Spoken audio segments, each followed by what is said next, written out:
মার্কেটে এখন 1 নম্বর trending topic চলছে ঢোকা ঢুকি। তোর ঢুকেছে, আমার ঢোকেনি, কাকিমার ঢুকে গেছে, ওই পাড়ার মাসির ঢুকে গেছে। তোর ঢুকলে আমাকে জানাবি, আমার ঢুকলে তোকে জানাবো। সকালে ফোন আসছে ঢুকেছে, দুপুরে ফোন আসছে আমার এখনো ঢোকেনি, বিকেলে ফোন আসছে ওই পাড়ার চম্পা মাসির ঢুকে গেছে, রাত্রে ফোন আসছে ভাই আমার এখনো ঢোকেনি। আমি আমার পশ্চিমবাংলার সরকার কাছে একটাই অনুরোধ করবো, যত তাড়াতাড়ি সম্ভব যেভাবেই সম্ভব হোক আপনি ঢুকিয়ে দিন, আর আমাদেরকে একটু শান্তি দিন, আমাদেরকে একটু বাঁচতে দিন। আর এই ঢোকা ঢুকি নিতে পাচ্ছি না। কবে ঢুকবে, কিভাবে ঢুকবে, কোন দিন ঢুকবে, ঢুকিয়ে দিন, সোজা ঢুকিয়ে দিন। 3,000 টাকাই তো ঢোকাবেন, এই ঢোকা ঢুকি আর পাচ্ছি না। নমস্কার। প্রত্যেক দিন রাজ্য জুড়ে, দেশ জুড়ে সকলকে নিয়ে কথা বলি। আজকের ভিডিওটা একজন বাজে, নোংরা, কোনোদিন দেখা যায় না, অসভ্য, মুখের ভাষা খারাপ তার জন্য। ভাবছেন কে? হরিণঘাটার 5 বছরের এমএলএ, যার নামটা মুখে আনতে লজ্জা লাগে, ঘেন্না লাগে, কারণ সে মহিলাকে অপমান ছাড়া, মানুষজনকে অপমান ছাড়া, নোংরা কথা ছাড়া কিচ্ছু করেনি হরিণঘাটার জন্য। তাকে নিয়ে আজকের ভিডিওটা। যখন দেখবেন আপনার বাড়ির সামনে বিজেপির 2-4টে লোক দৌড়াদৌড়ি করছে, তখন বুঝে যাবেন ভোট এসেছে। এখন আমরা হরিণঘাটাবাসী দেখতে পাচ্ছি, আমার পাড়ায়, আপনার পাড়ায় সেই বিজেপির দাঁতে নোংরা, পান চেবানো, কু কথা বলা, 4টে কবি গানের নামে বাজে কথা বলা, মহিলাদের অপমান করা ব্যক্তিটিকে, তার মানে আমরা বুঝে গেছি ভোট এসেছে। তাকে কিন্তু আমরা 5 বছর দেখতে পাইনি, তার কোনো উপকার কিন্তু আমরা 5 বছর পাইনি, এমএলএ করার একটা কাজ কিন্তু আমরা পাইনি। কিন্তু এখন আমরা দেখতে পাচ্ছি, তাকে দেখতে পাচ্ছি মাইক্রোফোন ধরে নোংরা নোংরা কথা বলছে মা বোনেদের উদ্দেশ্যে। তার একটা ভিডিওতে আমরা দেখেছি কি নোংরা ভাষা তার মুখের। কেনই বা হবে না বলুন? শিক্ষার একটা গুণ আছে তো, শিক্ষিত লোক হলে এরকম হতো না মুখের ভাষা। জাল 8 পাস সার্টিফিকেট বের করেছিল, তাই তার মুখের ভাষা এমন। কিন্তু আমি এটা বলবো না সকলের মুখের ভাষা এমন। অনেক এমন লোক আছে যাদের হয়তো শিক্ষা নেই, কিন্তু তাদের মুখের ভাষা দেখবেন কত ভালো, তারা কত সম্মান দিতে পারে মা বোনেদের। আর এই আমাদের হরিণঘাটার বিধায়ক, যাকে আমরা 5 বছরও দেখতে পাইনি, দাঁতে নোংরা, একজন নোংরা লোক, তার মুখের ভাষা নোংরা, কারণ তার মেন্টালিটি নোংরা। সে যেই দলটা করে সেটাই নোংরা। ভোটের আগে আসে, সুনার হরিণঘাটা বলার স্বপ্ন দেখায়, ভোট চলে গেলে চলে যায়। কোনোদিনও দেখেছেন তাকে? করোনার পরে দেখেছেন? ঝড়ের পরে কোনোদিন দেখেছেন সকালবেলা আপনার বাড়িতে খবর নিতে আসছে? দেখেননি, দেখবেন না। কিন্তু এখন দেখবেন প্রত্যেকদিন আপনার পাড়া দিয়ে যাচ্ছে, কবি গান করে শোনাচ্ছে আপনাকে।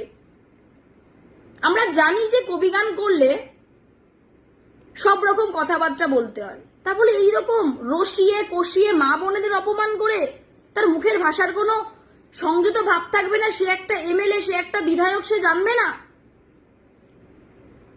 আমাদের লজ্জা করে বলতে আমাদের এমএলএ এটা। হরিণঘাটাবাসী যে ভুল করেছে, সেই ভুলের মাসুল হরিণঘাটাবাসী 5 বছর দিয়েছে, আর তার হিসাব হরিণঘাটাবাসী দেবে। হ্যাঁ, 4 মে এইবার বাংলা সহ হরিণঘাটাবাসী দেখিয়ে দেবে হরিণঘাটায় এইরকম নোংরামির আর জায়গা নেই। যারা মা বোনেদের সম্মান করতে পারে না, যারা মিথ্যে প্রতিশ্রুতি দেয়, তাদের কোনো জায়গা নেই। বাংলার মানুষ শুধু হরিণঘাটা থেকে নয়, পুরো বাংলা থেকে বিজেপিকে আস্তে করে ধাক্কা দিয়ে নয়, ঘাড় ধাক্কা দিয়ে বের করে দেবে। এইবার 4 মে আমরা তৃণমূল কংগ্রেস অনেক রবীন্দ্রসঙ্গীত শুনিয়েছি, কিন্তু এইবার আমাদের এনার্জি, বাংলার এনার্জি, অভিষেক ব্যানার্জি বলেছে শুধু ডিজে বাজবে।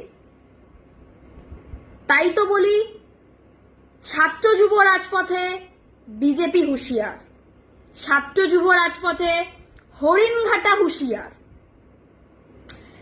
আমরা কিছুদিন দেখতে পাচ্ছি, লাস্ট 3-4 দিন ধরে একটা ভুয়ো কারসাজি বাংলা জুড়ে চলেছে। আমি নিজের চোখে দেখলাম হরিণঘাটা জুড়েও চলেছে। আচ্ছা বলুন তো, আমাদের যে লক্ষ্মীর ভান্ডারটাকে, যুব সাথীটাকে ভাতা বলা ছাগলের 3 নাম্বার বাচ্চারা লাফালাফি করে, যে তৃণমূল কংগ্রেস ভাতা দেয়, সেই ভাতাকে কপি করে, আমি আগেও বলেছি কপি ক্যাটের মতো কপি করে বিজেপির 3 নাম্বার, ছাগলের 3 নাম্বার বাচ্চা হয় এরা, বিজেপির 3 নাম্বার বাচ্চারা দৌড়াদৌড়ি করছে একটা ফর্ম নিয়ে, আর মা বোনেদের চোখে পট্টি পড়াচ্ছে। কি বলছে? বলছে এই ফর্মটা ফিল আপ করলে আমরা লক্ষ্মীর ভান্ডারের মতো অন্নপূর্ণা ভান্ডার 3000 টাকা দেব। আর কিছু সাধারণ মা কাকিমারা যারা দেখুন আগে বোঝে না পেছনে বোঝে না, তারা ফিল আপ করছে। এবং আমি দেখলাম, আমার নিজের চোখে দেখা, আমার লোকালে একটি লজ নিয়ে দরজা বন্ধ করে মহিলাদেরকে এই ফর্মটি ফিল আপ করানো হয়েছে। এছাড়াও আরেকটি জায়গায় দেখলাম রাস্তায় মিষ্টির প্যাকেট বিলি করে পার্টি অফিসে ঢুকিয়ে মহিলাদের দাঁড় করিয়ে ফর্ম দেওয়া হচ্ছে। কিসের ফর্ম জানতে চাওয়াতে জানতে পারলাম অন্নপূর্ণা ভান্ডারের 3000 টাকার ফর্ম। এটা হাস্যকর, জোকার ব্যাপার না? যারা এখনো ক্ষমতায় আসলো না, এখনো ভোট হলো না, তারা ভাবছে আমরা 2026-এ সরকার গঠন করব, আমরা অন্নপূর্ণা ভান্ডার দেব। আর সাধারণ মানুষ তো জানেন যে বোঝে না, যারা জানে না তাদেরকে বোকা বানানো খুব সহজ, সেটাই বিজেপি করছে। আর হরিণঘাটা বিধানসভায় সেই আমাদের বাজে বিধায়ক করছে। আমি বলতে বাধ্য হচ্ছি, আমরা সম্মান দিতে জানি, কিন্তু এই বিধায়ককে সম্মান দেওয়ার মতন নয়। তাই বলতে বাধ্য হচ্ছি, বাজে বিধায়ক, যার থেকে আমরা উপকার পাইনি, আমরা তার নাম করব না। আমরা বাঙালি, আমরা নুন খেলে গুণ গাই। তৃণমূল কংগ্রেসের নুন আমরা খেয়েছি, আমরা তৃণমূল কংগ্রেসের গুণ গাইব। তৃণমূল কংগ্রেস আমাদের 3000 টাকার স্বপ্ন দেখায়নি, 500 টাকা থেকে দেখিয়েছিল স্বপ্ন, আজ 1500 টাকা 1700 টাকা দিচ্ছে। তৃণমূল কংগ্রেস আমাদের জন্ম থেকে মৃত্যু অবধি দেখে, তাই আমরা তৃণমূল কংগ্রেসের সাথে থাকব। বাংলা জুড়ে যে ভুয়ো পট্টি বিজেপি বড়াচ্ছে তার প্রমাণ এই লক্ষ্মীর ভান্ডারের নামক যে অন্নপূর্ণা ভান্ডারের ফর্ম ফিল আপ করাচ্ছে সেটা। তাই তো বলি, আমরা তৃণমূল কংগ্রেসের কর্মী, আমাদের কোনো কাউন্সিলরকে অ্যারেস্ট করে বা আমাদেরকে ভয় দেখিয়ে ধমকে চমকে ঘরে আটকে রাখা যাবে না। আমরা